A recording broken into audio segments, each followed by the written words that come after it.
All right, guys, so we're going to start reviewing for the final exam here for Harper.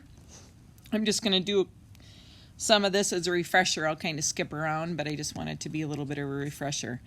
And again, you should be looking at the answer keys, but I'm just going to kind of talk you through a couple of things. So just a reminder on symbols. We have the little squiggle for the negation. It is not true that. We always have the negation with the parentheses. Remember, the conditional is the single arrow. That's the if-then. And the biconditional is double arrow. That's the if and only if. Equivalent, you might have forgotten that one. That's the 3 horizontal lines. Therefore is the 3 little dots like that. Disjunction, we think of that as just being essentially the or. And then the conjunction is the and. That's kind of, we don't use disjunctive and conjunction that much. But remember the and the or, they're the difference. Okay, so we're going to translate some of these to symbols. If this is what P and Q and R stand for, we're going to write these using the symbolic notation. So let's see, I'll do the first one here. The commas, remember you have to really pay attention to where the comma is because the comma kind of tells you parentheses, kind of breaks it up. I do not stay in good shape, so that's the negation of the R part. Or, so that's going to be the disjunctive or. And because of the comma, the rest of this is going to be in parentheses. Or, I exercise daily and eat healthy. So those are our symbols for that. Number 3, I don't know why these are different numbers, but number 3. It is not true that. So right away I've got the squiggle with my set of parentheses, and now what it says we put inside. I eat healthy and do not exercise. So I got to use the squiggle with the Q. Okay, so you can take a look at, oops, I used the wrong symbols on that one. Sorry, Q, and this is not P. Not P. For exercise. All right. Number 2 here. Again, pay attention to that comma, because that comma is going to tell us parentheses. So all of this comes before the comma, so that's going to all be in parentheses. And if you notice, it's an if-then. Okay, so if I don't exercise and don't eat healthy, then, so there's my single arrow, I do not stay in good shape. So just a little explanation and reminder on how that goes. Okay, down here, I'm going to start with number 2, the double arrow. So remember, the double arrow is if and only if. So we don't start with if. The if and only if goes in the middle. So we start right away with what P is. P says a student misses class. And now we do the if and only if a student fails. Okay, so it's not an if at the beginning and then, it's just if and only if in the middle. Right away on number 3, soon as you see the squiggle parentheses, we're putting it is not true that. And then we're just going to say what it is. What does it say? A student misses class, or student studies.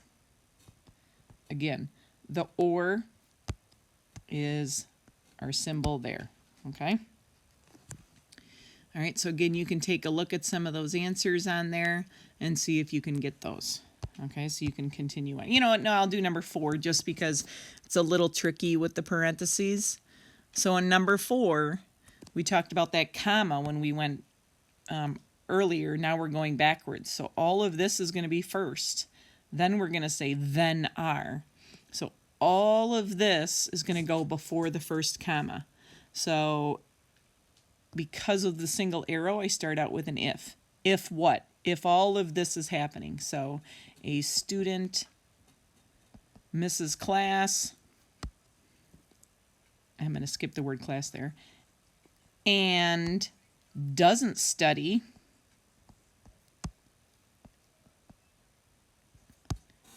Comma. So if that happens, then the student fails. Okay, so just again, focusing on that comma. Everything was in parentheses to the left, so that's all before the comma when you're doing those. So you can try number 5 on your own. All right, when you're doing your parentheses here for order of dominance, remember you're looking first for the double arrow. And you want parentheses to the right, parentheses to the left of the double arrow. And then if you don't have double arrow or you're looking inside, your second thing you look for is the single arrow. So first one, I don't see a double arrow, so I go to the single arrow. I put parentheses all to the right, parentheses all to the left. Technically, do we need these parentheses? No, because it's a single letter, but that's fine. Now I look inside here. If I have a single arrow, I have to mess around with it. I don't have one. Okay, so second one. Here's my single arrow. There is no double arrow, so I just go parentheses all to the left, parentheses all to the right. Again, I don't have to have these parentheses here. This one, I see a double arrow. So the double arrow it dominates. So I go all to the right, all to the left with parentheses. Now I look inside and I have a single arrow. So technically I have everything to the right and everything to the left in parentheses. Again, because those are single letters, I really don't need all those parentheses, but I do need the big set, the first set. Okay, I'm going to do the last one here. I see the double arrow. So I go all to the right, all to the left in parentheses. Now I look inside here, I see a single arrow. So all to the left of the single arrow, all to the right. No, I really don't need those, but I do need these. I look over here, I don't have another arrow inside, so I don't have to mess with it. That's it. There's my answer. You can go back and try this one on your own and check the answer key. Okay, now we're getting into writing the negations and writing equivalent statements. So remember these first two, when you see the words all, and some, those type of words, those are quantified statements. So you're using the little chart. The chart is attached there in this same folder in Schoology. So I just kind of pre-wrote here, all children eat peanut butter and jelly. You're thinking of all A are B. And then look at the negation on the quantified statement. Same thing here, or on the quantified chart. Some people travel to Florida, some A are B, and then do the negation using the chart. Okay, you guys usually like those. Now, number 3 is a little different. Number 3 is not a quantified statement. So what I'm going to do here is I'm going to write it with symbols first. So I'm going to write this. If it is Saturday, let's see, what did we use on the answer key? Because I want to use the same letters. I used a P and an S. Okay, so if it is Saturday, then we don't have school. So that's writing that if-then statement with symbols.